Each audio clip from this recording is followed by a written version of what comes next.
One thing about this program we've been very proud of is the combination of notable jazz musicians. It's been our good fortune to get together, and who've been playing real jazz and great music for us these last few weeks. Mutt Carey on the trumpet, Kid Ory on the trombone, Bud Scott on the guitar, Buster Wilson on the piano, Ed Garland bass, Zutty Singleton on the drums.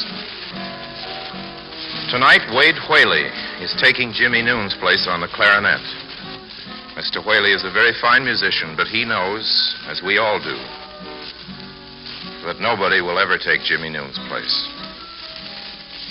Jimmie was a guitarist, first of all, but the great Sidney Bechet started him on the clarinet back 40 years ago, that was, in New Orleans, when Jimmie was about 10. Later on, when jazz men moved up the river past St. Louis and on up north to Chicago, when recording got underway and jazz became a worldwide institution, Jimmie joined up with King Oliver's Creole Jazz Band and got to be the greatest clarinet player in the world. Jimmie played in many combinations, and his own Apex Club Orchestra was responsible for some of the finest jazz ever transcribed. Apex Blues, for instance, which was Jimmie's own composition. And Sweet Lorraine, that was his theme, remember? Buster Wilson is playing it now, Sweet Lorraine.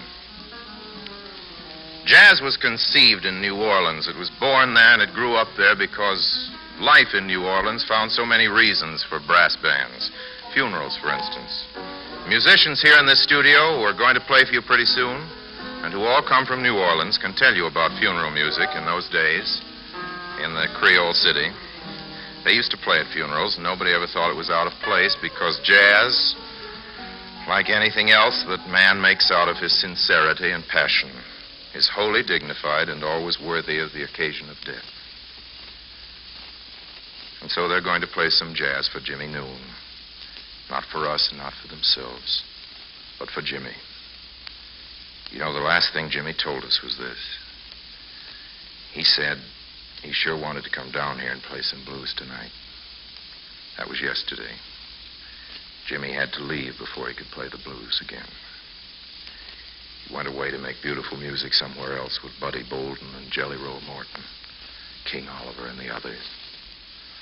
All his true-hearted brothers who made jazz for the glory of America and who aren't with us anymore. That's all I have to say on the subject. What you're going to hear now is better than any funeral speech.